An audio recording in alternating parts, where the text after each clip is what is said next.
All right, welcome back to another episode of the Psychopedia podcast. I am your co-host, Hank Sinatra, here with my co-host. Investigator Slater. I can't nail it every single time. I'm sorry. I don't know. You didn't even try. Okay.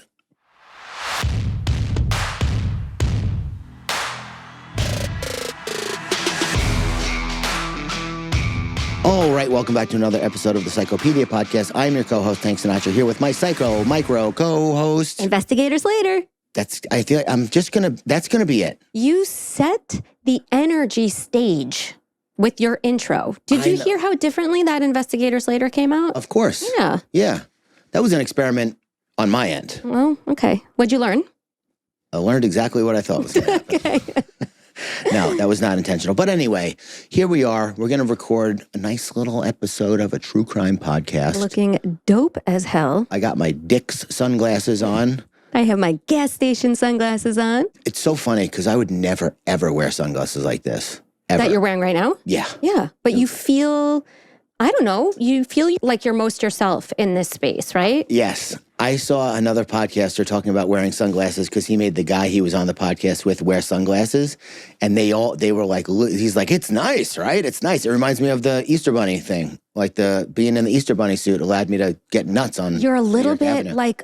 Not yourself. Exactly. Yeah. Behind that like fourth wall. Yeah. Type thing. Is that what it's called? No, but it's okay.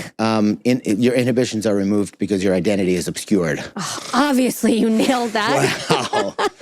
Holy shit. So, yeah, you know everything about this case, more than you should probably. I know nothing. If this is your first time listening, welcome. If this is your 1000th time listening, welcome home. Freak. And I just think I want to get into the podcast as, you know, always. Rate, review, subscribe, YouTube, Apple, Spotify, whatever. Do whatever you want to do, okay? If you're into it, great. If not, you don't have to. I don't subscribe to podcasts, whatever. I listen to them, okay? You should, though, because you know what it means now to do that. It helps them out so much. Yeah.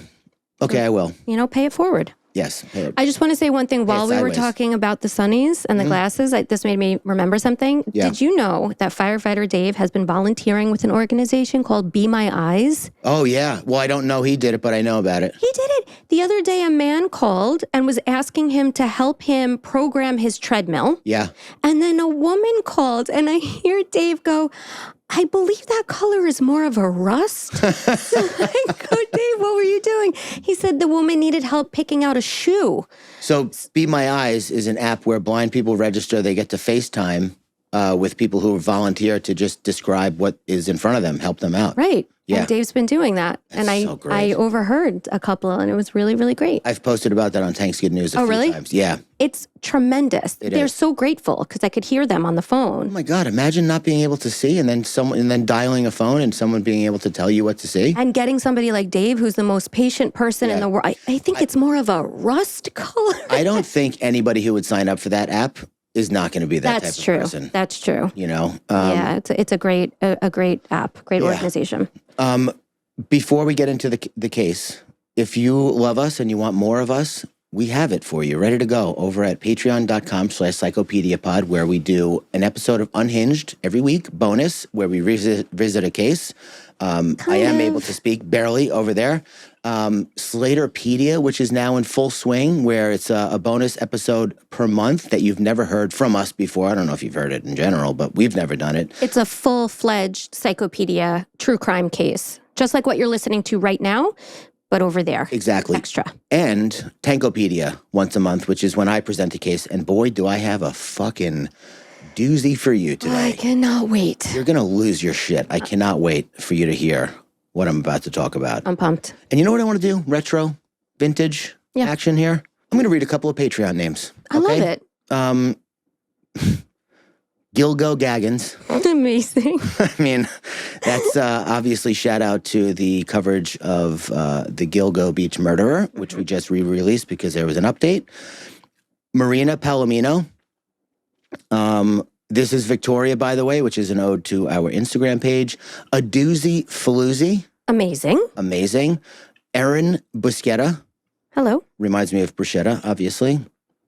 Erin is my middle name as well. Is it really? Yeah. Okay. Laying in the grass and minding my own beeswax. Do you think laying in the grass is because I said I had to lie down in the grass after doing so much true crime research? 100%.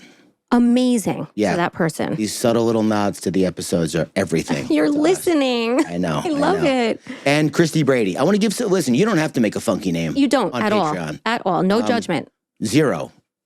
So whatever your name is. I'm on Patreon. Come as you are. I don't even know how to change my name. Isn't that crazy?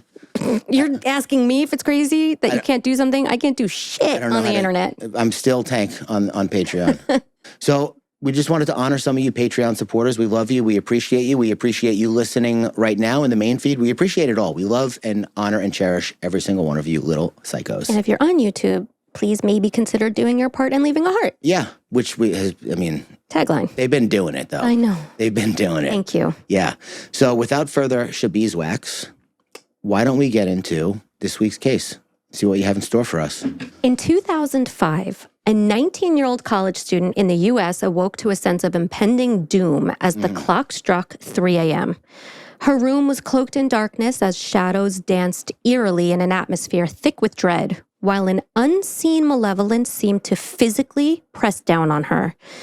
She heard faint whispers that grew louder and more insistent, forming a cacophony, of unintelligible words that chaotically echoed through her mind. Suddenly, the young woman's body began to wildly contort in unnatural ways as her limbs twisted and her back arched off the bed. Her eyes, wide with terror, rolled back into her head while she gasped for breath. She opened her mouth to release a primal scream, but the voice that emerged was not her own. It was deep, guttural, filled with rage, and unrecognizable as it spat out words in ancient languages. What the fuck? Taunting, threatening, evil. Ew. As the woman thrashed about, objects in the room started to move of their own accord. Books flew off the shelves, and the bed shook violently as the crucifix on her wall turned upside down. Okay, what's happening? Her face contorted with unbearable pain and visceral fear, and her body now writhed on the floor. She screamed, a sound that was both human and inhuman, filled with agony and desperation. It was clear that the demonic force within her seemed to revel in her suffering as it pushed her to the brink of madness. This scene may sound familiar to those who have seen the 2005 film called The Exorcism of Emily Rose, starring Jennifer Carpenter. It's hard to forget the vivid depiction of the horror of possession that blended physical torment with psychological terror. While the story of Emily Rose was presented on the silver screen as a strange and twisted horror film, her character was actually based on a very real person with a very real story of perceived demonic possession and exorcism. Maybe don't do that with your head right now. Bent neck boy? Yeah, that was creepy. Terrible timing or amazing timing. I was cracking my neck out of anxiety and fucking pressure. Yeah, it gets real. Today, we are covering the case of Anneliese Michel, a young woman who endured not one, not two, but 67 demonic possessions and exorcisms, each more grueling than the last. Her relentless battle with what she believed to be demonic forces culminated in an outrageously tragic demise, a brutal end to her battle against spiritual warfare. Anneliese's story is a haunting blend of fear, faith, and human suffering, making it one of the most compelling and tragic tales of exorcism in modern history. Amos ad mamdum. Fuck. Definitely that's not how it sounds. Okay, Harry I'm going to try it again. That's Latin for let's fucking go. Amos ad monimum? Amos ad madum. You know what is my favorite Latin phrase that I literally want to get tattooed on me? What? Ad infinitum. Oh, you've said that before. Oh, I fucking love it. It's so good. I've heard you use it. It means just forever and ever. I was going to say limitless, but yeah. Ad infinitum. Anyway. So we're talking about a real life possession here. and 67 exorcisms. Wait, hold on. They did an exorcism every time? Yeah.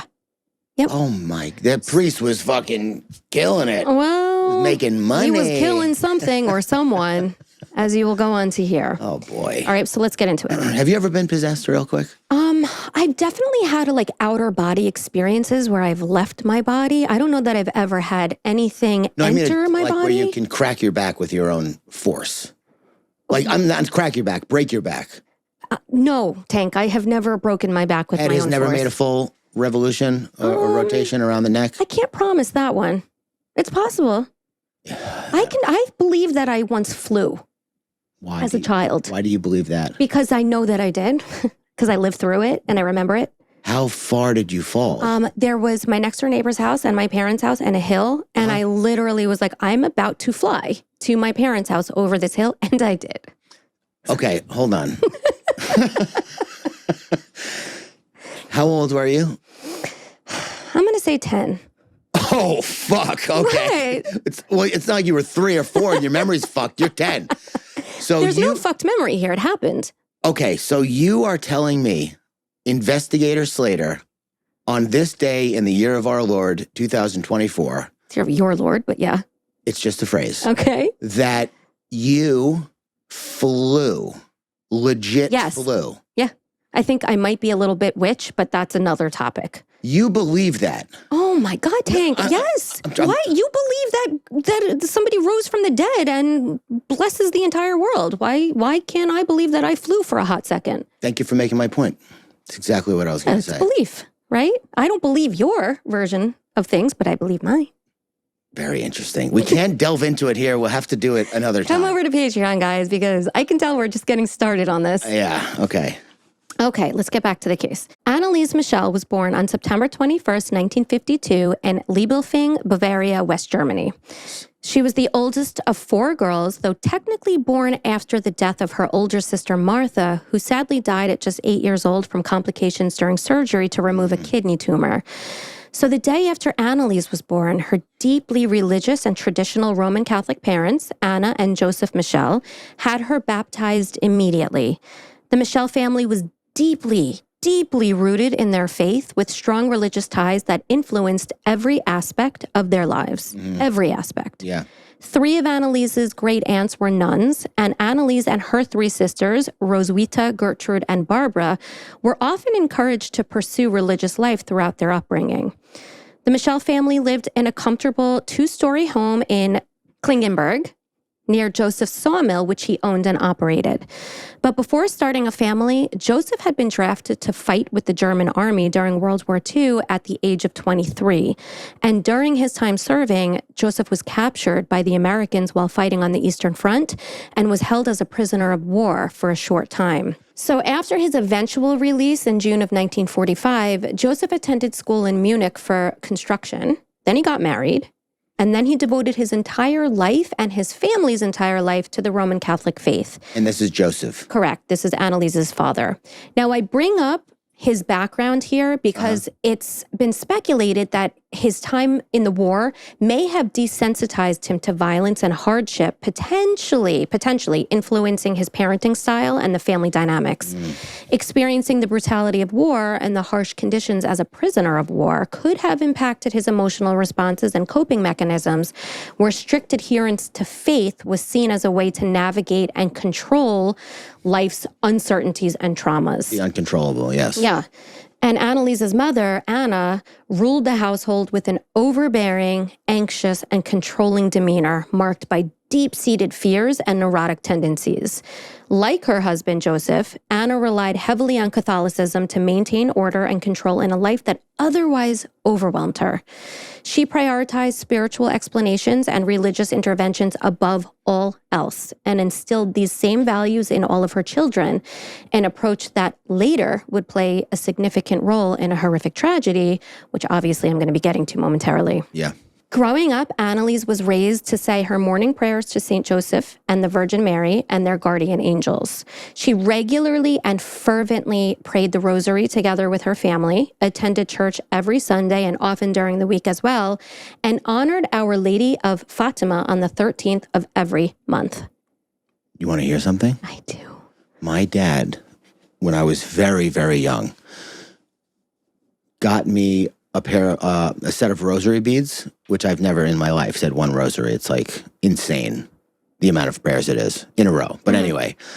Are you supposed to, like every bead is a prayer? Every bead. Are you supposed to like slide your fingers across them and keep track of where you are? Yeah, okay. Yeah. Okay. And in the back of one of so it's a thing that goes up and then it branches out. So there's like a little pendant at the connection point. Mm-hmm. In the back of it was dirt from Fatima. Really? Yeah. I was obsessed with it. I mean, that's pretty cool. I was like, this dirt is from Fatima or whatever. I don't even know how you say it. I'm saying it 3 different ways now. That's okay. She would forgive, I'm sure. Yeah. I had dirt from there. That's pretty cool. Do you still have it? No, but it's for some reason, one of my most vivid childhood memories. Like me flying. These things stick with you. Exactly. But despite being enveloped in the comfort, predictability, and routine of religion and raised in a mostly stable, financially secure environment. I mean, her mother did have her neuroses and her father was, coming with a little bit of PTSD, most likely. Her childhood was pretty stable. However, she still did face significant personal struggles throughout her childhood. Anneliese was often ill and seemed to have little resistance to childhood diseases. Before the age of 5, she contracted mumps, measles, and scarlet fever. Consequently, she was held back a year in school, but incredibly was still a very solid student who also excelled at singing and playing the piano and accordion. The way you just described that actually made me somewhat understand why people are drawn to religion. What do you mean? And not spirituality. Well, you said her mother, who was having a very tough time, was drawn to the routine or the directions of it. Like, I imagine if you're someone who just can't handle life, to have a thing to point at, to go, someone, why are you doing that? Well, it says right here. Why aren't you doing that? Well, it says in this book, I shouldn't do that. This is why I say all the time. You don't have to think at all. That I wish I was religious. I wish I could wrap my head around it. I wish I could suspend my disbelief and just go with it because... Well, you're talking about 2 different things. Why? Belief and religion, because religion is like the rule of law. Yeah. I don't believe has anything to do with spirituality, but for some people it must be very, very helpful. Yeah, but I think religion is also spirituality for some people. Like you draw that line. Yeah. You say you're spiritual but not religious, but I think that for many people they're both, or they use it interchangeably. Yeah. I don't know 100%. The semantics very well, so I'm just kind of saying in general, religion, spirituality, whatever it may be. I think it is so enticing. I'm so annoyed at myself that I can't get behind it. Well, I'll tell you again. This is one of my favorite ones. The religious man goes to church and thinks about fishing. And the spiritual man goes fishing and thinks about God. Damn. I like it. Not mine. It's not mine. Was it Jesus's? No. Oh. Some guy in a meeting. He was probably drunk. Jeez. So Anneliese loved school, and she loved being around people at this stage in her life, and she aspired to one day become a teacher. However, shortly after Anneliese turned 16, several dramatic incidents occurred that kickstarted her devastating descent into severe mental and physical distress. And at what age is this? I'm sorry. 16. Okay. I will just constantly probably have to remind you that this case took place in the 70s. Mm-hmm. Not 1700 or 1800. Like the 70s. You were alive in the 70s. You know what I mean? Excuse me? Old man. Wow. Any opportunity I have. Well, yeah, you're small, but oh my God. You're short as fuck. So Stop. Do you know that Picasso was alive up until that point almost? Picasso, I think of 1400s. When I think of Picasso. Yeah, right. But that for me, that's what this case is. Yeah. You know what I mean? I forget. I'm oh my God, the 70s. My parents were living in Brooklyn. My brother was born. They had a dog. It was here now, basically. And this chick was... Well, it just feels like another time. In hell on earth. Yeah, sadly. Yeah.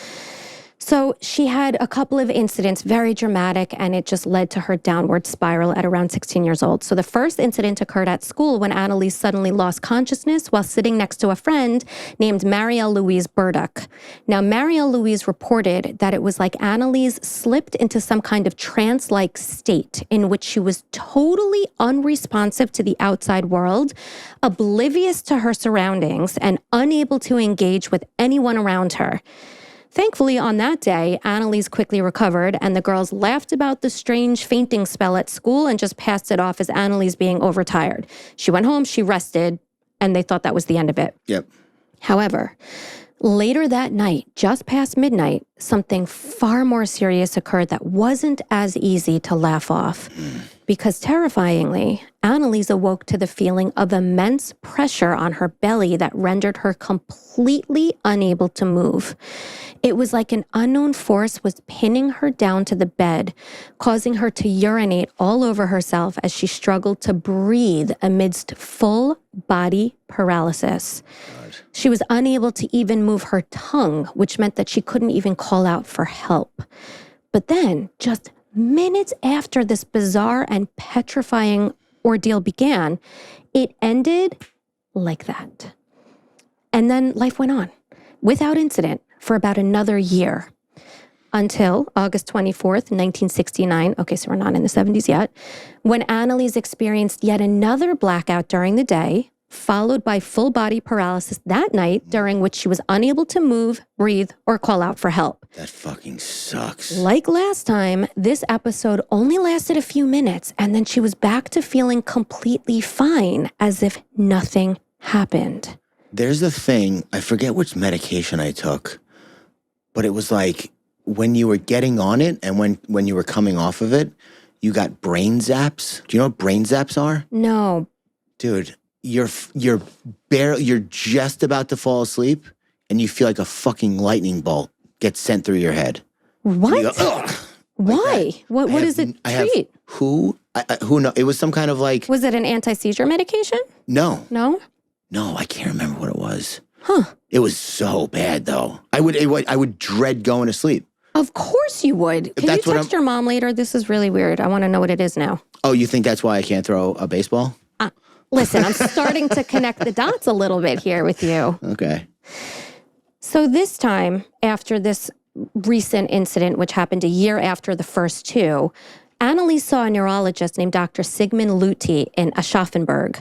Now, from a neurological and psychological perspective, Dr. Luthi found no cause for concern because Anneliese's EEG scan had shown normal brain activity. They can't scan for demons. Well, I think that's their point. But for now, they are seeking a medical explanation. The doctor did, however, diagnose Anneliese with grand mal epilepsy based on her description of the three aforementioned incidents of blackouts / paralysis. Oh, yeah. Now, grand mal epilepsy, also known as generalized tonic-clonic seizures, is a type of seizure that involves both hemispheres of the brain simultaneously and typically results in a loss of consciousness when it occurs. It is one of the most severe forms of epilepsy and is characterized by two main phases. The tonic phase, during which the muscles stiffen, and the clonic phase, which involves violent muscle contractions during which rhythmic jerking of the limbs and face occur. So last night, I went to a fundraiser for an epilepsy Really? organization. Yeah, it was Grace's Foundation. So this guy, Steve Russo, that I know from the Cigar Lounge, his daughter has epilepsy. Is that who Dave saved? Yes. Oh my God. Can you just quickly tell that story? Quickly? There's a cigar lounge that I was hanging out in all the time. I was having a midlife crisis and I was smoking like 3 cigars a day. And he drove a motorcycle. And I got a motorcycle. A second. And I played chess and I solved the Rubik's Cube. So Two of those things are very impressive to me, by the way. I meet this guy. I won't guess which two. Steve, AKA Steve, Father God, met this guy, immediately liked him. Yeah. And we would hang out like pretty much every day. So I'm talking to him about my life and he's telling me about his daughter and his family, whatever. So his daughter has epilepsy. And last night when the mother read the letter that she wrote to like present in front of the crowd audience, or whatever, she said that the daughter said to them when she was very young, Mom, it's like sometimes when I'm here, I'm not there. Poor baby. So that, like what you're saying, the sleep paralysis, whatever you want to call it, epileptic seizures, whatever. I can't even. Yeah. Sorry, go ahead. No, I was just going to say, because you didn't actually talk about how Dave saved the guy. Oh, sorry. So I know Steve very well. I see him all the time. Dave, firefighter Dave, obviously we call him firefighter Dave because he's a firefighter. He gets called to an accident where this guy Steve absolutely fucking demolishes his car, hitting the middle part of an overpass, like that thick ass concrete wall. It's like the wall of a dam, basically. It's so thick and so solid. It's a brick wall. So Dave shows up there. Me and Dave go to the cigar lounge. We're sitting with Steve, and Steve is telling me about this accident that he had. And Dave is like, "Oh my God, dude, I was there. We all saw your car," and we were like, "Guys, obviously didn't make it. He's obviously cut into 3 pieces." Terrifying. And Steve was like barely had a scratch. Like he hurt his shoulder. Incredible. So shout out to the Russo family. And Dave just showed me the picture you texted him of you and this guy. Yeah. Okay, so Dr. Luti chose not to prescribe anti-seizure drugs at this point, as he felt that since the 3 incidents had occurred far apart from one another, Anneliese's condition was not persistent enough to warrant medication. Unfortunately, though, from that point on, Anneliese's health in so many ways just rapidly declined even further. She suffered from a constantly sore throat, had her tonsils removed, and contracted tuberculosis, pneumonia, and pleurisy. Do you know what that is? No. I had to look it up. It's a condition where the 2 large, thin layers of tissue that separates your lungs from your chest wall become inflamed. Oh, my God. And it's excruciating. You have severe chest pains. Yeah. Anneliese stopped attending school completely, which is devastating because she loved going to school, and was confined to her bed at home. Eventually, on February 28th, 1970, she was moved to a pediatric clinic in Middleburg that specialized in bronchial and lung conditions in children. It was here that Anneliese learned that she had heart and circulatory problems. As such, she was sent away to yet another facility even further away from her home, where she received specialized treatment for her increasingly complex medical issues. Yeah. And during her time at the pediatric clinic, Anneliese began devoting herself even more to prayer and contemplation. She even started telling the other children on her ward that she was considering changing her career path from working at a school as a teacher to studying catechism instead. And sadly, the other children at the hospital did not respond kindly, and they called Anneliese a freak, and they bullied her for her religious devotion and single-minded focus on God. Well, doesn't she know freak is a compliment? In our world, it sure is. Call me a freak, Nothing please. is better than when I get a text like, "Ready for the case today, freak?" So this social isolation that she now experienced, like, tenfold, because she's in this clinic now. Now, even in the clinic, she's socially ostracized, combined with having severe depression that was diagnosed. It just made Anneliese's situation in life at this point extremely challenging. Obviously. Right. Yeah. Then, adding insult to injury, amidst all the bullying and her worsening depression, Anneliese blacked out again on June 3rd, 1970, followed by an experience of full-body paralysis and incontinence. Witnesses reported that before she fainted, Anneliese let out a blood-curdling scream as her face contorted in what looked like anger and hate. Her hands and arms jutted out before her in rigid formation like this. Frankenstein. Exactly. Terrifying the other children who caught sight of what was happening. Can you imagine looking over and seeing that? So she had one of those episodes in public now. Yeah, in the hospital. Okay. This incident activated the rumor mill, as you can imagine, at the hospital, in which the other patients, who were children, began to spread whispers about Anneliese being possessed. Yeah. Following this incident, doctors finally decided to prescribe her anti-seizure medication, specifically Dilantin, while diagnosing her with the possibility of temporal lobe epilepsy, or TLE. So TLE is a type of focal epilepsy that originates in the temporal lobes of the brain, located on the sides of the brain and near the ears, and are involved in processing emotions, memory, and sensory inputs such as sounds and smells. Many individuals with TLE experience auras, which are sensory disturbances that serve as a warning sign before a seizure happens. These can include feelings of déjà vu, sudden fear or anxiety, unusual smells or tastes, and crucially, hallucinations. Damn, I got all of those. You okay over there? By the time Anneliese was discharged from the hospital and sent home on August 29th, 1970, she was a different person.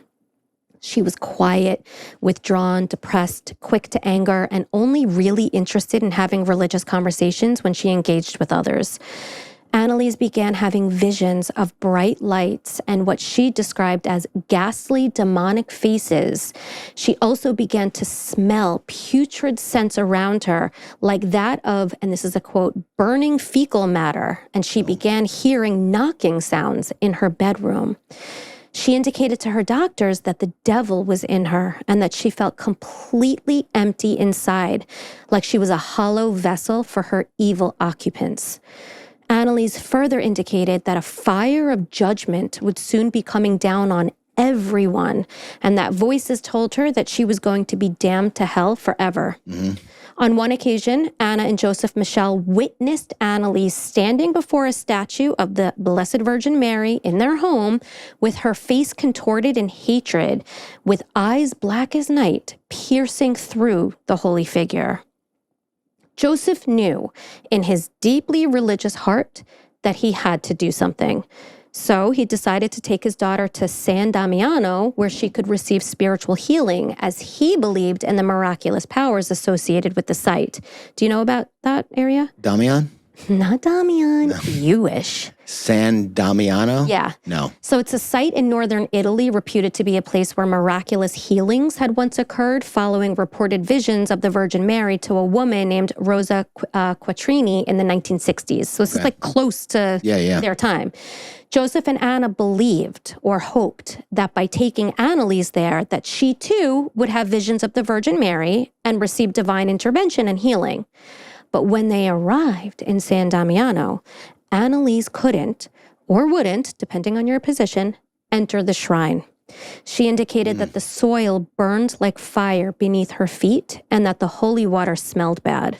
And then, according to Joseph and Anna, Anneliese also began speaking out in a bizarrely deep voice in a completely unfamiliar language. So she's speaking in tongues. Are saying that. Her parents, yes. That's crazy.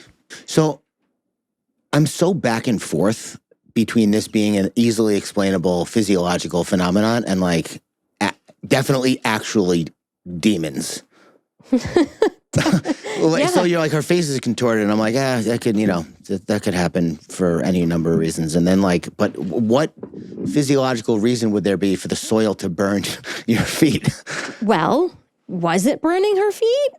In her mind, it was. Right, in her mind, it was. This, I don't know. I know, this is the conundrum. Oh, it's not a conundrum. I'm loving it right here. Oh, good, okay. Yeah, I love not knowing, by the way. You do? Oh my God. I don't know how I feel. I like to know things, as you know. I don't know how I feel about not knowing. Nice. I like to know things. You're not sure, though. Even if, right, exactly. I'd like to know if I like to know. I'm confident, right, guys? One of my favorite memes you ever did. It was then that her parents decided to consult with a priest. First, they consulted with their local priest, a man named Father Herman, spelled with 2 N's. That's German, baby. Yeah, it is. Yeah. Who told Anneliese that she was not possessed by demons. So this is the priest. Herman said she's not possessed. Right. Okay. He said there's likely a medical explanation and encouraged them to keep going down that avenue. Then the Michels sought a second opinion with a supposed expert on demonic possession within the religious community. Enter Father Ernst Alt with the St. Agatha's Parish in Aschaffenburg. After meeting Anneliese Michel, Father Alt immediately determined that the 18-year-old young woman was indeed possessed by demons. In fact, he made this determination before even meeting her. Wow. Because in a letter dated September 30th, 1974, Father Alt wrote to the Bishop of Würzburg, Joseph Stangl, who was essentially his superior, stating that after learning about Anneliese Michel, like learning about her case from another priest, who I believe was Father Herman, he somehow felt a connection to her. To that end, he was suddenly able to describe in full detail Anneliese's entire family, including her grandmother, having never actually met any of them. In terms of Anneliese, well, Father Alt indicated that he could sense from a distance, and having never even met her, an enormous radiation emanating from her neck, or more specifically, her thyroid and head. That said, he did not detect any physical illness. Then, 2 days after writing that letter to Bishop Stengel, Father Herman handed Father Alt 2 letters, one written by Anneliese and the other written by Anneliese's mother, Anna. Suddenly, Father Alt, in receipt of these 2 letters, was overcome with nausea and a sense of excitement that he had never before felt, to the point where he almost fainted. Then, later that evening during Mass, he was struck by an overwhelmingly foul stench reminiscent of something burning. He reported feeling a negative force physically surrounding him, which followed him home after Mass ended. When he arrived home, Father Alt claimed his apartment smelled like actual burning shit, and that he was kept... He said that? He did say that, but he probably said excrement. And that he was kept awake by loud thumping sounds emanating from his closet. Well, that's the smell that she described too. And it's the sound she described hearing as well. Yeah, I mean... Physically, he felt cold as ice, yet his body perspired, and he was somehow able to see colors more vividly. Additionally, he experienced 2 distinct visions, one of Jesus on the cross in anguish calling out, "For you," and another of a woman with a small child surrounded by a brilliant light saying the same words, "For you." Oh, okay. Not you, Tank. I was half kidding, okay, first of all. Second of all, I didn't know what "for you" meant until you said the other person said it, and then I was like, oh, it doesn't need to make sense. Right. It's okay. Right. A few weeks later, in the end of the fall, Father Alt finally met Anneliese in person. He deeply empathized and connected with her, having recently experienced many of the same things that she described. This connection was so profound that Father Alt began visiting Anneliese every 2 weeks while she was now enrolled in college in Würzburg, taking classes in education and theology. Oh, she's back in school. Yeah, she is. So it's really sad because she has this like push-pull kind of life where she like takes steps forward and she seems to be doing okay, and then she experiences like the full body paralysis or feeling that, you know, she's seeing things or hearing things. Yeah. And then it sets her back and then she can't continue. You know, it's like, it's sad. It's a back and forth with her. Yeah. But despite moving on with her life, Anneliese still suffered from severe depression, body stiffening, and visions of demonic faces. Her boyfriend, Peter Hine, took her to see a doctor named Dr. Lenner, who diagnosed her with neurosis. He attributed this to an emotionally absent father, likely struggling with PTSD from his war experiences, and an overbearing neurotic mother who ran a strict religious household. An EEG revealed irregular patterns in the left temporal area of Anneliese's brain, leading to a change in her medication and necessitating weekly blood tests for months. During this time, Anneliese experienced excruciating headaches, mainly in her forehead, slower reflexes, constant fatigue, and she complained of paralysis on one side of her body. While the new medication, Tegretol, seemed to help, she could not escape the regular visions of demonic faces and the foul stench that seemed to follow her everywhere. Yeah. Even though Anneliese had been diagnosed with a seizure disorder and neurosis, Father Alt believed that her true diagnosis was becoming clearer, and that was demonic possession. In his view, something was causing these conditions, very real physical symptoms that he's acknowledging, but believing that the root of those physical symptoms was something spiritual. Mm-hmm. To formally diagnose demonic possession within the framework of the Roman Catholic Church, several strict conditions differentiate genuine possession from mental or physical illness. According to my research, there are 7 criteria for diagnosing demonic possession, which are as follows. Okay. 1, demonstrating aversion to sacred objects like a crucifix, holy water, or churches. Or staring at the Virgin Mary. Exactly. Hatred. Number 2, speaking, writing, and or understanding unknown languages. Oh, pop quiz. I stuffed it in this little list. Pop quiz. What is the term for the phenomenon where a person can speak or write in a language that they have never learned or been exposed to? Speaking in tongues. No. Oh, shit. A. I don't know. Here are the choices. A. Xenoglossy. Okay. B. Linguistic transference. Okay. C. Verbalia. Verbalia, linguistic transference, or xenoglossy? Mm-hmm. Yep.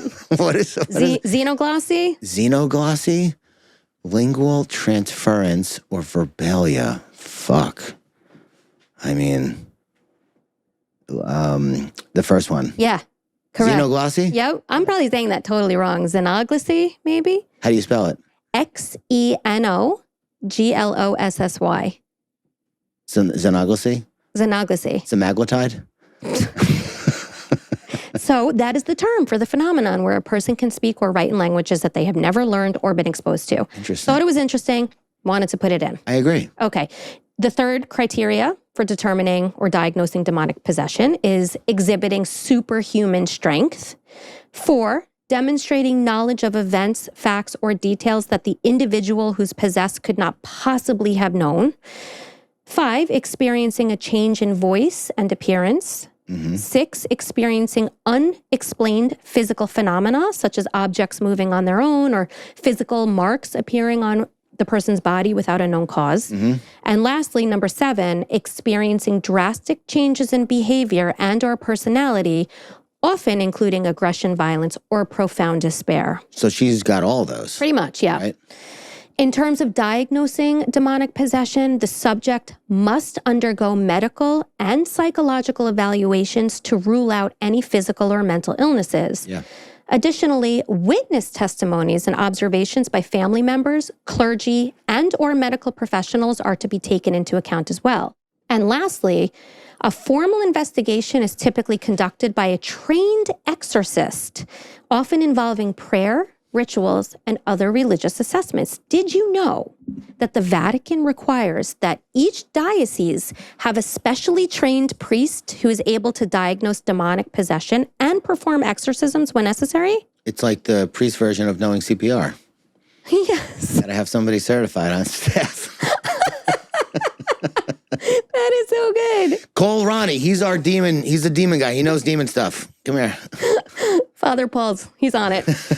Oh, pop quiz. Wow, Before you we are just continue- full of your own surprises today. I know. Because I get so into the story, and then when I see pop quiz in my script here, it gets me. Yeah. So before we continue on with the story, I just want to test you on this. Okay. How many people globally truly believe in demonic possession? A, 14%. Okay. B, 34%. C, 54%.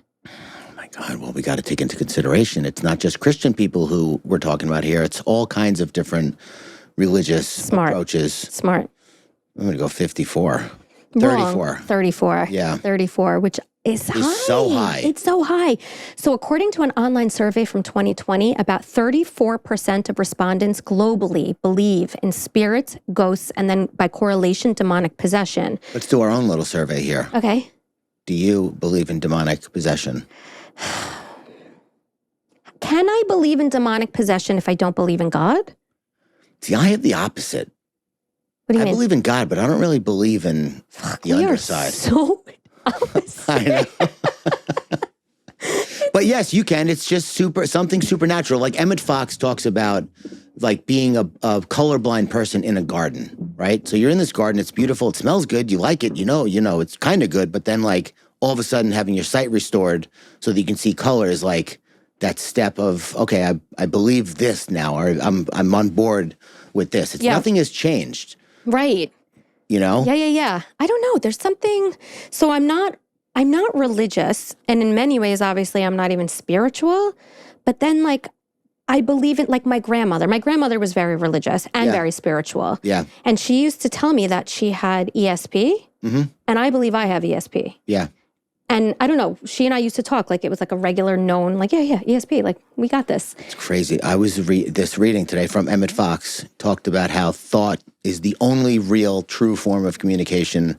And when you pass over, that's all there is. There's only thought, which means that if you have any things that you're dealing with that you're eating feelings away or drinking feelings away or lust or greed or work or whatever, when you get to the other side and you don't have a physical body, like you can't eat the pain away. So you're just left with that gnawing void.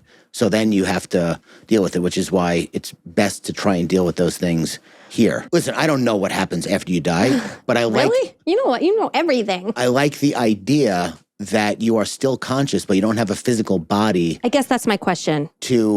Yeah, so no, you don't have taste buds or... Right, but where does that consciousness go if there's no vessel? There's nobody to experience it. So first of all, I don't know if you need a vessel for consciousness to be experienced. Like you, with my grandmother, my friend Mike, after they died, I felt them with me. Yeah. A few times, each of them.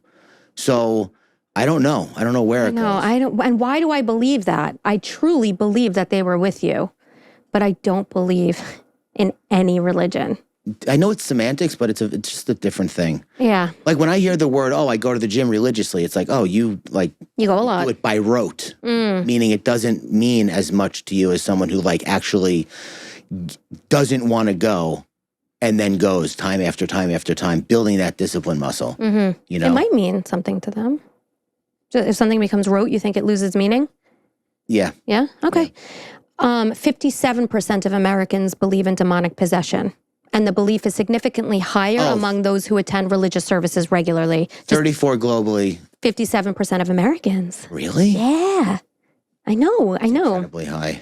But I guess it makes sense. I would imagine yourself excluded, that typically, if you believe in God or whatever, then you believe in the other side of it.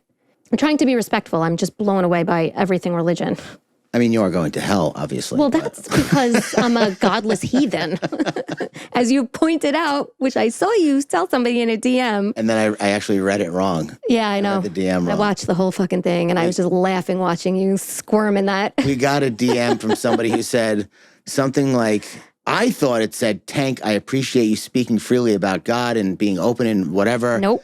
And I was like, and then Slater something. And I was like, Slater is a godless heathen.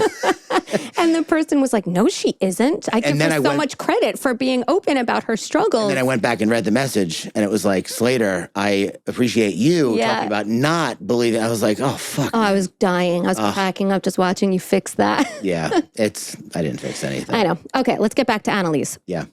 Her symptoms continued to escalate tremendously by 1975, and she could no longer cope with reality. Those were her words.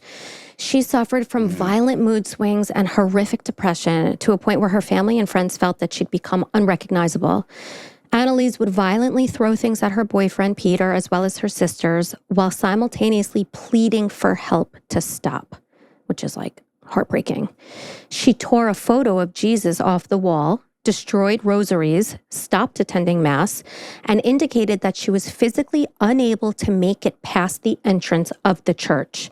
Her body continued to stiffen as her face contorted in grotesque ways, at times rendering her completely unable to walk, eat solid foods, drink, or speak.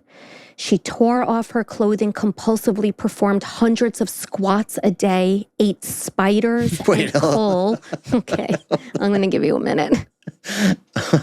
Why was she banging out squats? Because I think she had this all this energy to go? Yeah, I think that she was going through something, whatever you want to call that. Not you personally, but possession or something psychological or both or neither, whatever. She was going through something and had this absolute inability to stop her body. Wow. And she's eating spiders. And coal, yes. She licked her own urine, bit the head off of a bird, and even hid under a table for 2 days, barking like a dog, only coming out after she was instructed 3 times in the name of the Blessed Trinity to come out and sit down. During these times, Anneliese remained unresponsive and in a trance-like state, telling those around her in a deep and unrecognizable voice that her name was Judas, Hitler, and Lucifer to begin with. Ooh. Gone was the pious, devout young woman who at one time considered entering the religious life as a nun. And in her place stood a person who became obsessed with the concept of evil, demons, and the devil himself. Father Alt began to visit with Anneliese more frequently and even began bringing another priest along with him named Father Arnold Renz for backup. Now, Father Renz was superior of the Salvatorian monastery of Ruch Shipach and lived close to Anneliese's home. Nice. Nice work. And it was clear to both priests what was happening to now 22-year-old Anneliese Michel. Torture. And crucially, what needed to be done. As such, Father Alt wrote to his superior, Bishop Stangl, and asked for formal permission to perform an exorcism against the quote-unquote demonic molestation that had taken over Anneliese Michel's existence.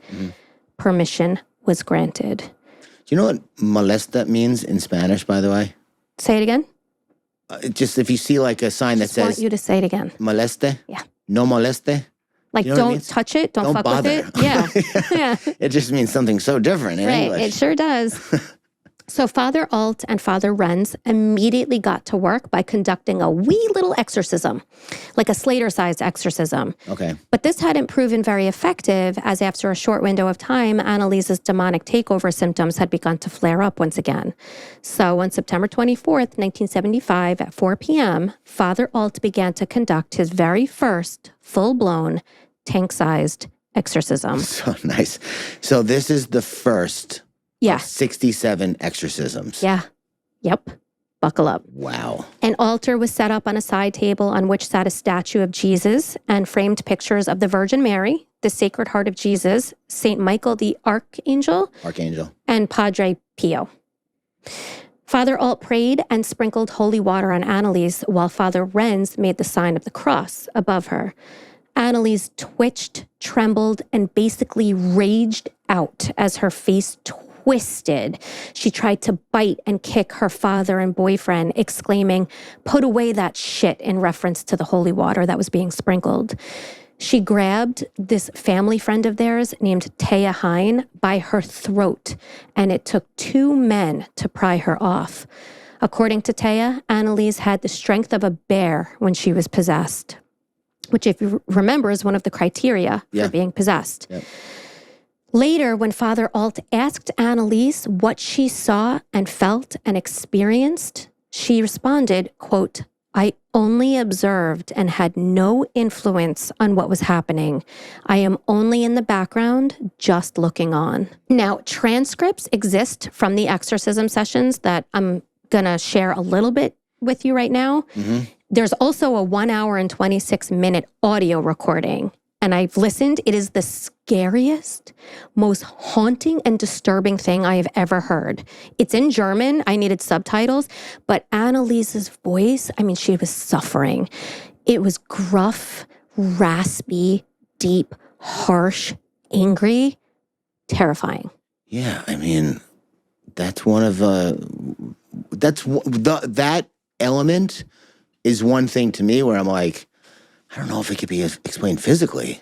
The voice?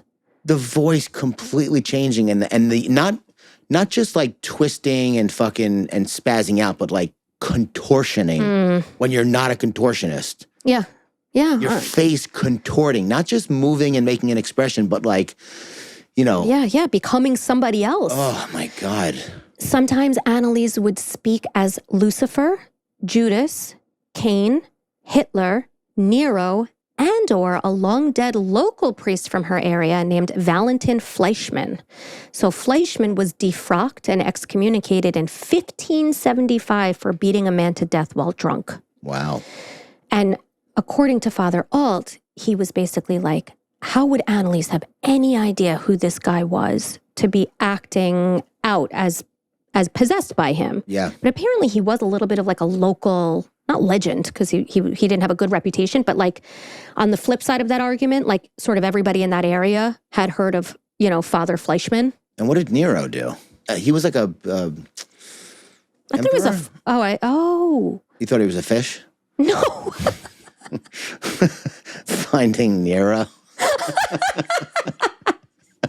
That's not what I was going to say, but that's so much better. You know, it's funny. I keep thinking every time you say Anneliese, I'm like, Anneliese this, Anneliese that, and then De Niro, Nero. Oh, okay. Yeah. Is that what it is to have ADHD? Oh, yeah. Yeah. I mean, it's it's amazing, but it's very confusing. I know. It's okay. I get it. All right. So here's one excerpt from Anneliese as Lucifer, or vice versa, or whatever you think. Lucifer is Anneliese. Quote. You ready? Yeah. Picture this in like a deep, raspy, scary, harsh, angry voice.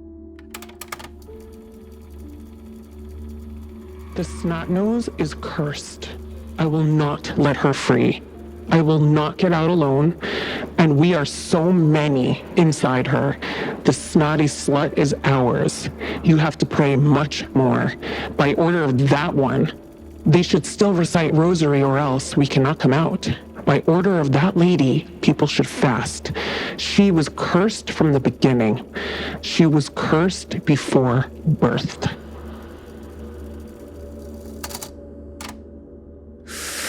And this is coming out of Anneliese's mouth. Yeah, I mean, just what, it's so crazy, obviously. But so here's I have this theory, right? Mm-hmm. That every time so rule number 4, or the 48 laws of power, law number 4, always say less than necessary, right? Which I use a couple of different ways, but it's I believe this, that the more you ever have a problem and then you tell somebody about it and then you tell somebody about it again and again and again. And by the time you've told somebody enough times, it's gone. Yeah. So the more you talk about something, the less you feel it, the more desensitized you are to it. Or does it breathe life into it and make it so much bigger and more prominent than it would have been if you just let it die out? I don't know. But my point is that before language, before the ability to even say tree or rock or whatever, I think people were on a different playing field. And able to tune into different things. Like people think dogs see things or babies. Mm-hmm. Well, I mean, tons of documented cases where a baby is interacting with something that's not there. Yeah, that's why babies are terrifying. They don't have the ability to speak yet, so they're not, that part of them is not numb yet. Yeah. Oof. I don't know. Okay, that's the scariest thing that said this entire case. So what I just said to you was a quote from just one session. Yeah. In other sessions, Anneliese, or whichever demon was inside of her, stated, "She belongs to me." Sometimes the demon spoke in Latin, other times in German. Pop quiz. All right. Why are demons supposedly able to speak and understand all languages? A, they need to be able to disguise themselves and use language as cover. Mm-hmm. B, they've existed since the creation of the world and can therefore even speak dead languages. C, they absorb linguistic knowledge from the souls they possess, gaining the ability to speak any language fluently over the sands of time. I think it is B. Very good.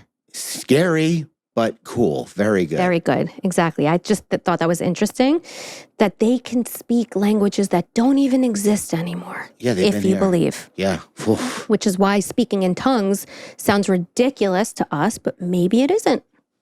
Yeah. I don't know.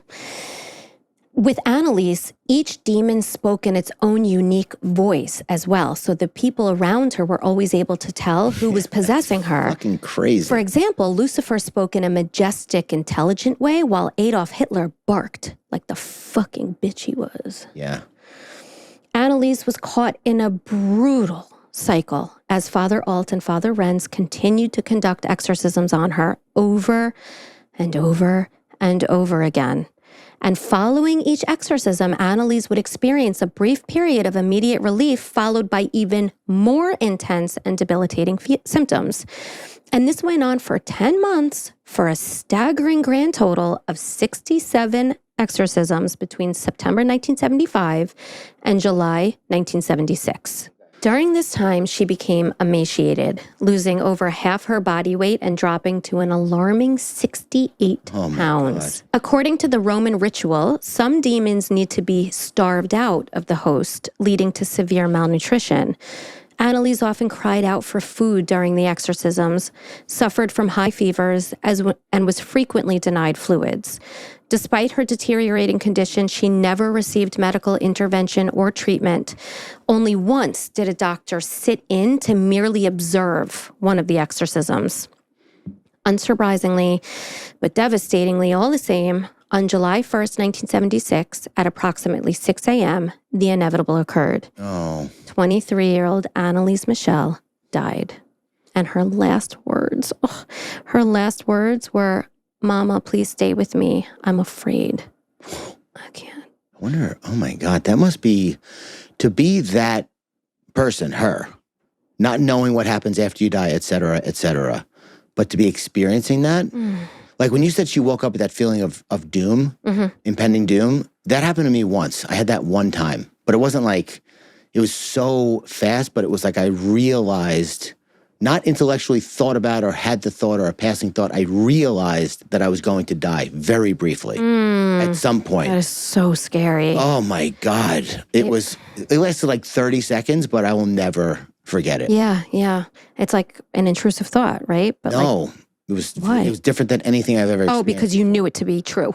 Because when I say realize, I mean make real. Like it became real in my mind for, thank God, a very short period of time. Did you think you were going to die right then and there? No. Just eventually. Eventually. Yeah, that's very scary. At the time of her death, Anneliese's face and body were covered in bruises and cuts, particularly on her wrists and ankles where she had been restrained. Additionally, listen to this, her knees were fractured from excessive kneeling during prayer. The post-mortem examination determined her cause of death to be malnutrition and dehydration, possibly aggravated by physical exertion. With compelling evidence of neglect and abuse, a criminal investigation obviously was launched. Now, the state attorney's office in Aschaffenburg took a year to gather evidence. Finally, on July 13th, 1977, Anna Michel, Joseph Michel, Father Ernst Alt, and Father Rentz were all charged with negligent homicide. Really? Initially, the bishop who granted permission for the exorcisms was also charged, but those charges were later dropped.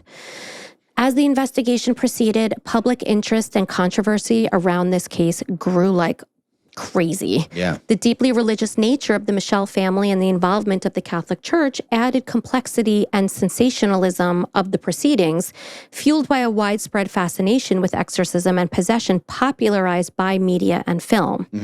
In a disturbing turn of events, a Carmelite nun insisted that Anneliese's corpse be exhumed to determine whether it had decomposed. She argued that if the body showed no signs of decomposition, it would prove demonic possession, absolving the defendants of any wrongdoing. Incredibly, on February 25th, 1978, not 1878, 1978, with the blessing of Anna and Joseph Michel, Anneliese's body was exhumed and examined, revealing normal decomposition and dispelling the nun's supernatural claims. By the way, I don't fault Anna and Joseph for agreeing to have her body exhumed because they truly believed that she was possessed. That's where it gets tricky. Like if you truly believe something and your form of treatment isn't great, but like your intentions were, it's tricky, but let's keep going. The media attention surrounding the trial, which began on March 30th, 1978, was overwhelming. Over 70 reporters and journalists attended on the first day alone. Priests in the area preached about the case, and it seemed every citizen of West Germany had an opinion. However, as dictated by German law, the fate of the accused was to be determined by 2 jurors and 3 judges, reflecting the mixed court system used in such cases. And we've talked about that before. Now, the priests were represented by separate attorneys appointed by the Diocese of Würzburg, while the Michels were represented by Erich Schmidt-Leichner, a top German lawyer known for defending individuals in the Nazi war crime trials at Nuremberg. Schmidt-Leichner's involvement added a layer of legal gravitas to the defense, highlighting the high stakes and complexity of the trial. It's like the trial of, like, the time, you know? Yeah. Despite public fervor, the decision rested solely with the jurors and judges who sifted through the evidence and testimonies to deliver a verdict. Interestingly, when Father Alt's attorney, Marianne Thora, sought expert opinions from Catholic church members on exorcism, like clergy members, she struggled to find anyone willing to testify in the court of law in defense of her client. Despite this, Father Alt maintained his belief that he had successfully cast out 6 demons from Anneliese's body, although tragically, she died in the process. Yeah. During the trial, the prosecution argued that Anneliese's tragic death resulted from a combination of symptoms relating to epilepsy, severe untreated mental health issues, and of course, malnutrition and dehydration. They emphasized that the lack of medical intervention, despite the defendant's belief in her possession and that they were helping her, directly caused her death. The prosecution maintained that Anneliese should have been force-fed rather than permitted to reject food. Proper medical treatment could have alleviated her suffering and likely would have saved her. But they thought they were fasting the demons out. Right. Right. Well, that's the thing. So the prosecution's saying you should have force-fed her, but the defense is saying, why? Then that wouldn't have exorcised the demons. Well, right? Maybe it didn't anyway. Well, I mean, she's 6 feet under, so it didn't work out great. Yeah. Interesting fact about this trial, though. This was the first time in German legal history that the prosecution had to argue against the notion of demonic possession. Isn't that interesting? Really? Yeah. The defense employed a dual strategy here. Firstly, they argued that Anneliese Michel had truly been possessed by demons, which necessitated religious intervention. The defendants claimed to have witnessed Anneliese speaking in tongues, thrashing about, and allegedly knowing things that she could not herself have known. Yeah. Secondly, the defense contended that Anneliese had the right to refuse medical attention, which she did 67 times over by giving verbal consent to the exorcisms and refusing food. Very reminiscent of the Lacey Fletcher case, right? That's what I was thinking about before. Yeah. The trial lasted for 3 weeks, during which approximately 40 people testified, including medical experts, clergy, and various individuals who had observed Anneliese's condition and the exorcism sessions. And this included the Michel family physician, Dr. Richard Roth. Because interestingly, as I alluded to earlier, there was a doctor present at one of the exorcisms, and it was this guy. During his visit, Dr. Roth assessed Anneliese's physical state.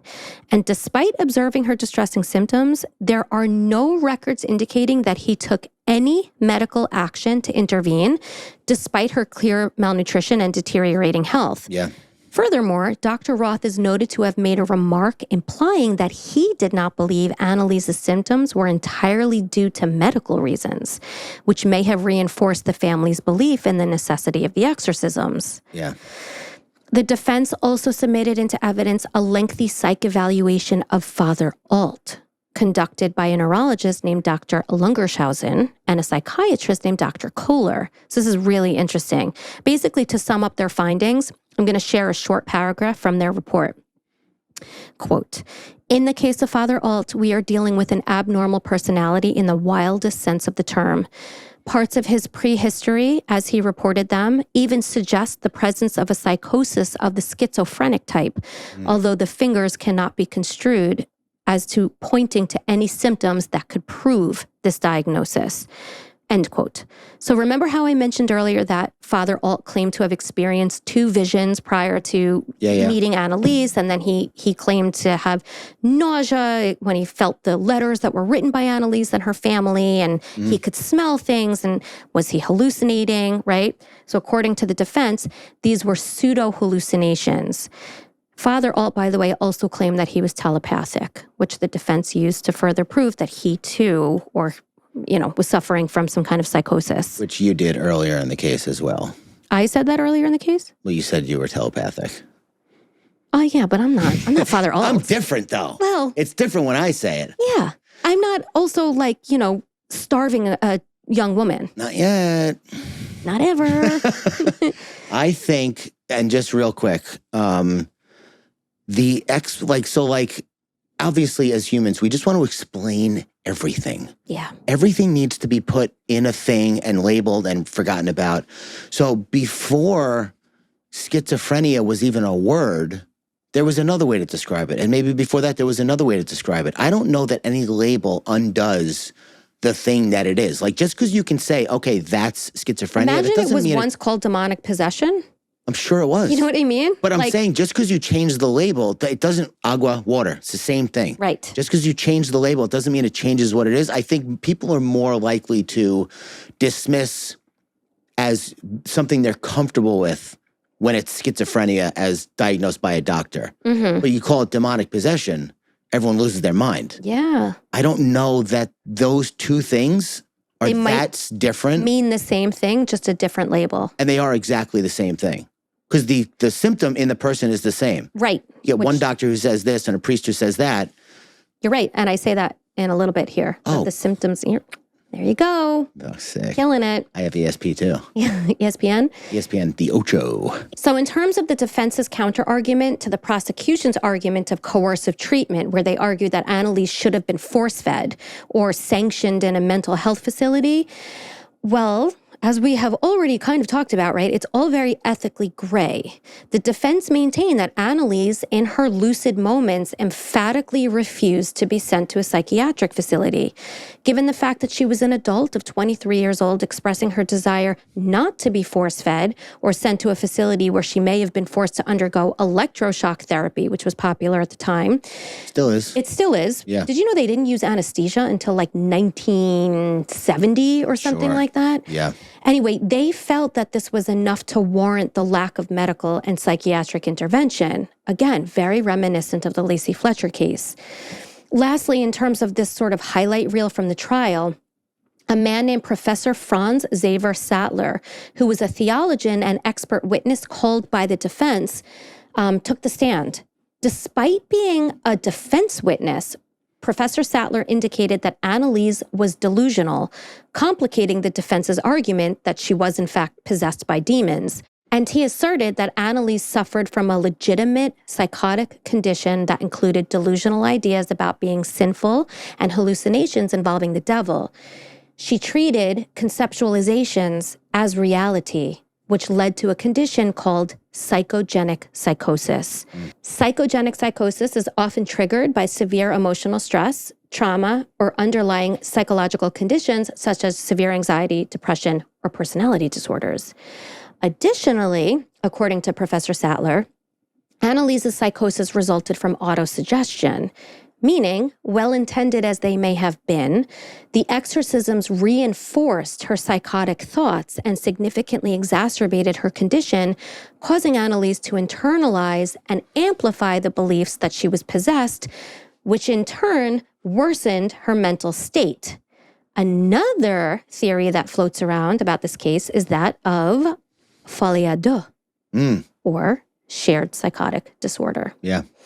And lastly, in terms of interesting theories, doctrinaire induction has been put out there as well. And this is the process by which individuals are trained or indoctrinated to accept a set of beliefs or doctrines without question. And I think maybe that's like a little bit where my issues with religion maybe come in. This often involves a rigid and dogmatic approach where the teachings are presented as absolute truths that must be adhered to strictly. The term can apply to various contexts, including religious, political, or ideological training, where critical thinking and questioning are discouraged in favor of complete acceptance of the prescribed doctrines. Can I tell you how I feel about that? Yeah.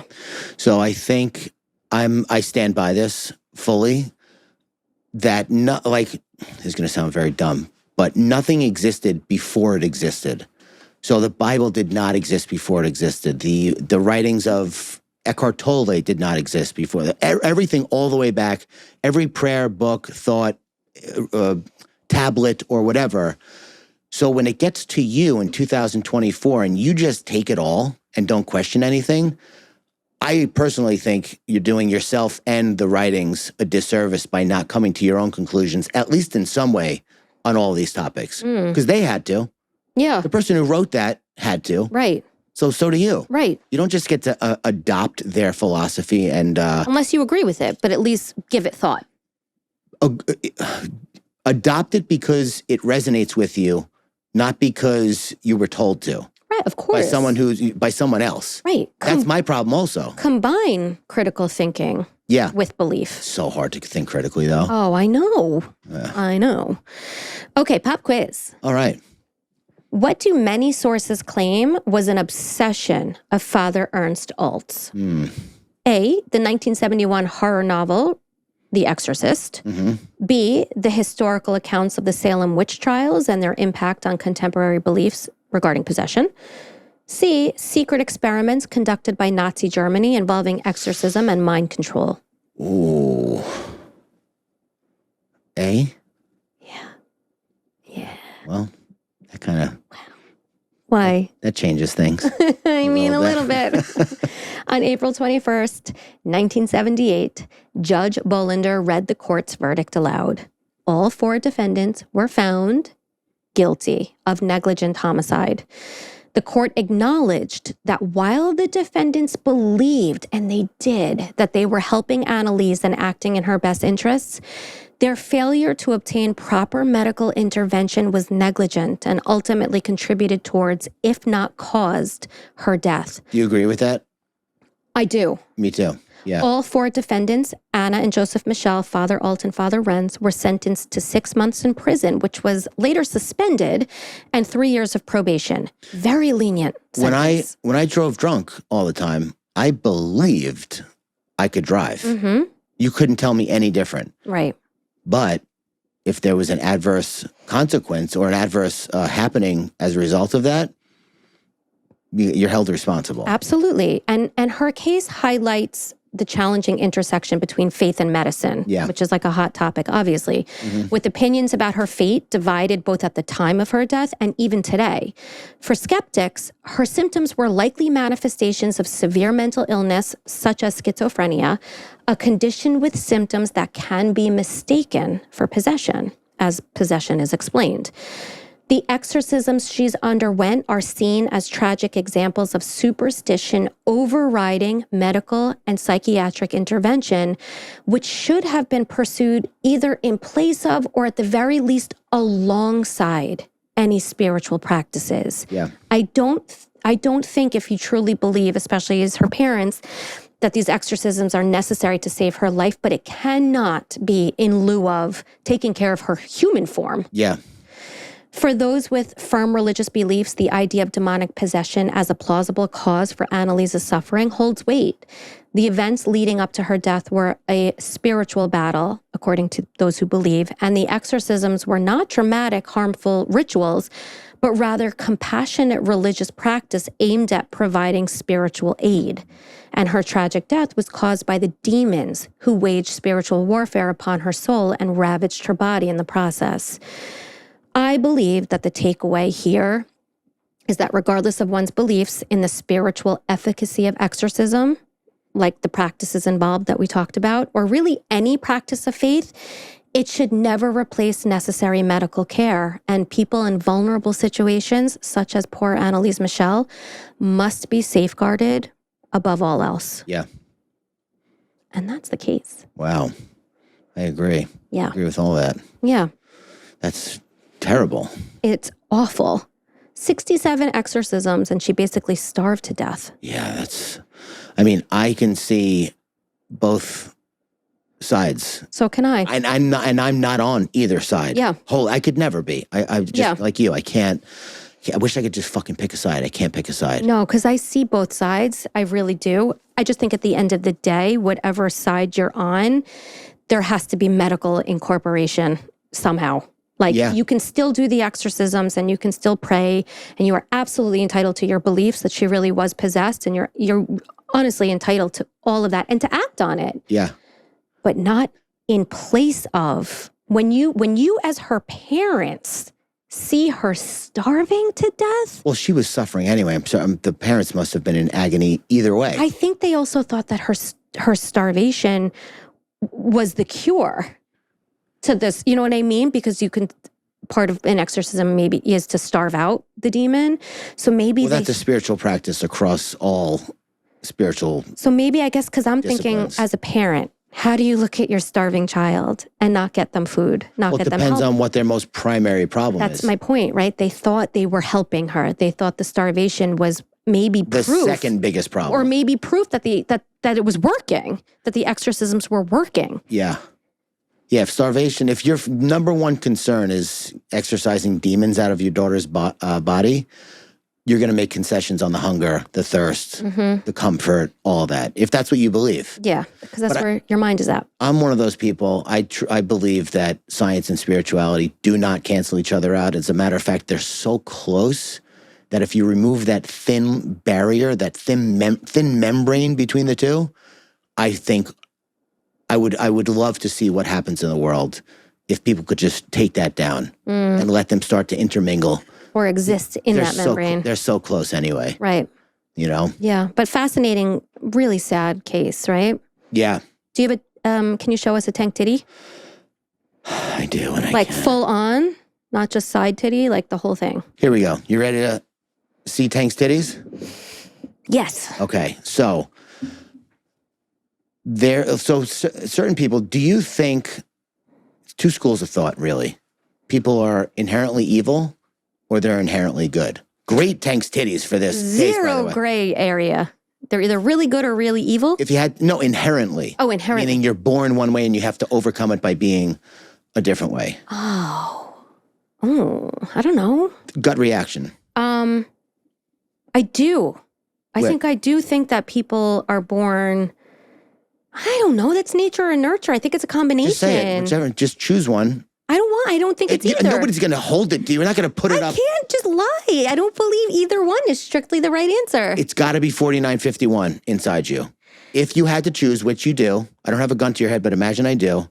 I need an answer right now. Which one is it? Inherently good or inherently evil? It's not. This is not even part of it. Just say one so I can move on. People are born inherently evil. Okay. Obviously, I'm dark. I'm going to say that. Okay, so you're wrong, but Figured. here's how I know. Okay, so I feel like everyone, the original sin, which I think is very sad to do to people, to make them think that they're born bad. I know you were having a hard time. You had to pick one. I'm not holding you to it. But there's a book called The Power of Kindness by Piero Ferrucci. And his whole thesis was that, no, we are wired to be kind, benevolent, good to each other, to be helpful and whatever. And the reason he says that is because, like, his thing was, when an act of kindness is done, three parties benefit: the doer, the giver, the receiver, and anyone else who witnesses it, right? So if you want to know, I think if you want to know what people are wired for, look at how people respond when they see one thing versus when they see another. You see somebody, see a spouse yelling at their spouse in public, like almost violently, like aggressing them, right? Yeah. Hate it. You're going to feel awful. Yeah. If you see the exact opposite, you're going to feel good. Feel good chemicals are going to get released in you, which makes me think, like Piero Ferrucci does, that we are wired for good and to observe good and to respond positively to it. Otherwise, because you're rewarded by the good feeling inside. Right. Otherwise, if you saw good and you were like, oh, fuck that, then it would be like, all right, maybe we're not wired for good. Right, because you wouldn't want to keep it going if you got those feelings. Exactly. Every biological marker indicates that when we see good things happening or kindness or charitable or whatever, we're flooded with these feel-good chemicals. Unless you're the Grinch. Involuntarily. Yeah. Even the Grinch at some point came around. At some point he did. He came around. Some people need a little bit more. Some people are maybe a little deficient in those feel-good chemicals, which is no fault of their own. It is what it is. Yeah. But I've been kind of obsessing with the fact that do good. Like I tell my son, do bad, feel bad. Mm-hmm. Do good, feel good. It's that simple. That's all. Literally the only filter you ever need to think through anything of. Yeah. And even he gets it at 10 years old. Of course, yeah. But it's crazy how many people don't. And they think, I know you don't think this for real, but I get so sad for people who think the world is actually going to hell in a handbasket, which is like, that phrase is from the 20s, dude. How fucking slow is it going down to hell in a handbasket? The world's going to hell in a handbasket. For the last 90 years, it's been going to hell in a handbasket? Yeah. Maybe well, I it's didn't not. say now. Maybe it's not. Maybe it's not going. Yeah. Maybe you are. because you're getting older and more grumpy and more dissatisfied with your life and more frustrated and whatever. And that's making you look at things differently. But the world itself is certainly not getting worse. There's actually empirical data to support that idea. A guy wrote a whole book about it. What the fuck was the name of it? Oh, I can't remember. Why don't you write a book on it? I'd read it. We'll talk about that later. Okay. Great tidbit. Thank you very much. Thank so you for next that. time you see good, just Very apropos. just in mark this case too. mark how you feel in your brain, and then next time go, all right, maybe. And also, hold on, what? I have an idea. I have a question. Yeah, go. What about people who feel good when they see bad things? That's bad. Yeah. Yeah. That I like people who love gossip and they love to hear how people got fucked. You know what I mean? No, like, that does that. So I think people. I'm That's sorry different? people confuse feeling revved up with feeling good. Just because your adrenaline is going, I don't get an adrenaline rush. okay, that's true. Yeah. So I have seen that. Literally, I've seen that in front of my own eyes. Somebody going, "You're never gonna guess what happened." that's exact. And then Spill the tea. other Like, person give me was like, "Well, oh my God, what happened?" He's like, "I can't tell you. I can't tell you." And then he had her hooked. Yeah, well, or forget about I can't tell you. Just like, oh my God, what happened? And how terrible was it? I can't wait. Yeah, yeah. You know what I mean? Can't wait to hear. So, yeah, that's it. Very good. Thank Yeah, you. apropos of nothing. And I want to I knew you were going to like that. I said apropos. Yeah, it before. took me a second. Yeah. Thank you so much for doing all the effort and putting all that work. Yeah, of course. into the case. I want to encourage everybody, be sure to listen next week too. Next week's case is nuts. Oh, yeah? Yeah. Yeah. Good. Can't wait. Well, if you made it this far, you're a real one. Yes, thank We you. appreciate you. And we'll see you guys at the next episode. Thanks for listening. Bye.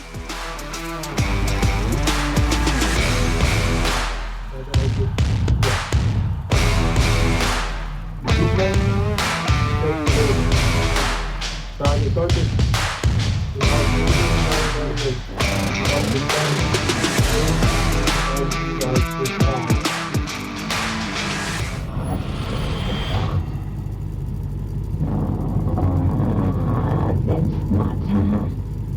not.